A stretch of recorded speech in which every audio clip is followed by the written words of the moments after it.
Shalom! Seja muito bem-vindo ao canal. Meu nome é Anderson Matos. Eu gostaria de compartilhar com você uma palavra de Deus para o nosso coração. E ela está lá no livro de 1 Samuel, capítulo 21, do versículo 2 para frente. E a palavra de Deus diz assim: Davi foi ver Abimeleque, o sacerdote, em Nob. Abimeleque veio, tremendo, encontrar-se com Davi e perguntou: Por que você está sozinho? Por que não há ninguém com você? Davi disse a Abimeleque, o sacerdote: O rei enviou-me em uma missão e me pediu que não deixasse ninguém saber o propósito ou que ele ordenou que fosse feito. Eu combinei um lugar onde os guardas devem encontrar-se comigo. Agora, o que você tem na mão?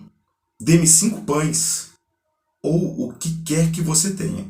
O sacerdote respondeu a Davi: Eu não tenho nenhum pão normal. No entanto, há o pão consagrado. Mas os guardas só poderão comê-lo se estiverem abstêmios de mulheres. Davi respondeu ao sacerdote: É claro que as mulheres têm permanecido longe de nós, assim como nas campanhas anteriores. Sempre que eu saio em campanha, a tropa está limpa, mesmo em uma viagem normal. Muito mais hoje, quando eles colocaram algo consagrado em sua bagagem. Então o sacerdote deu a Davi o pão consagrado, porque não havia outro tipo de pão além do pão da proposição que tinha sido retirado de diante de Adonai, para ser trocado por pão fresco no dia em que o pão velho fosse removido. A palavra de Deus, ela é cheia de mistérios. E sempre a palavra está ligando os acontecimentos a Jesus. Quando Davi chega ao sacerdote, ele chegou mediante junto ao templo daquela época. Então, quando Davi chega, ele passa pela porta e ele entra onde tinha a menorá e tinha o pão da proposição. E tem um negócio interessante, que o pão da proposição ele era dividido em 6 pães de cada lado, simbolizando as 12 tribos de Israel. E quando Davi chega ali para o sacerdote Abimeleque, ele estava com 400 soldados. E ele faz uma pergunta muito intrigante para o sacerdote. Ele fala assim: O que você tem para comer? Você tem 5 pães? Olha que interessante. Davi não pede nem 6 nem 12, ele pede 5 pães. E se a gente for parar para analisar, o sacerdote dá para ele o pão da proposição, depois de trocado, e naquele momento ali, Davi simplesmente ele alimenta com 5 pães 400 soldados. E a gente vê aí o milagre da multiplicação dos pães. Davi alimenta toda a tropa que estava junto com ele, e ali a gente tem um grande milagre. E aí, anos mais à frente, e a gente encontra isso lá no livro de João, capítulo 6, do versículo 4 em diante, Jesus ele está junto com seus discípulos, junto com a multidão. E Jesus fala assim, eu vou ler aqui pra gente. Ó. A palavra diz assim: Aproximando da festa de Páscoa, realizada pelos habitantes de Judá, então quando Jesus olhou e viu uma grande multidão se aproximando, disse a Filipe: Onde poderemos comprar pão para todas essas pessoas se alimentarem?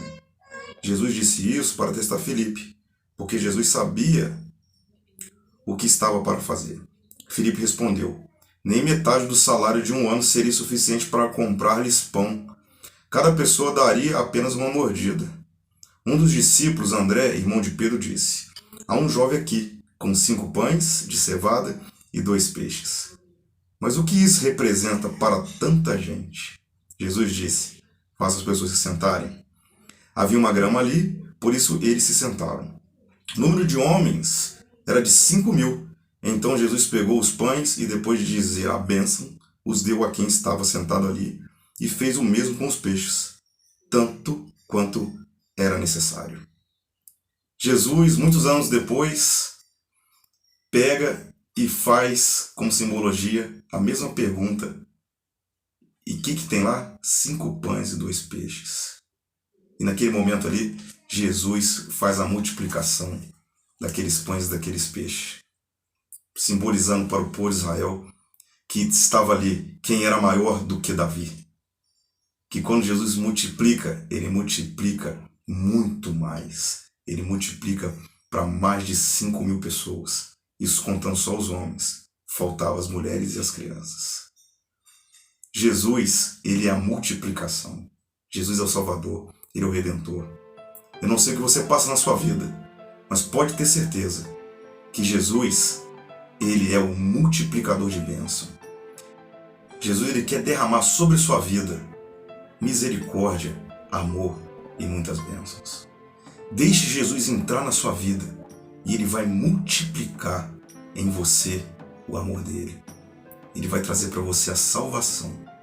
E com certeza, Ele vai multiplicar as bênçãos dentro do seu lar, dentro da sua casa.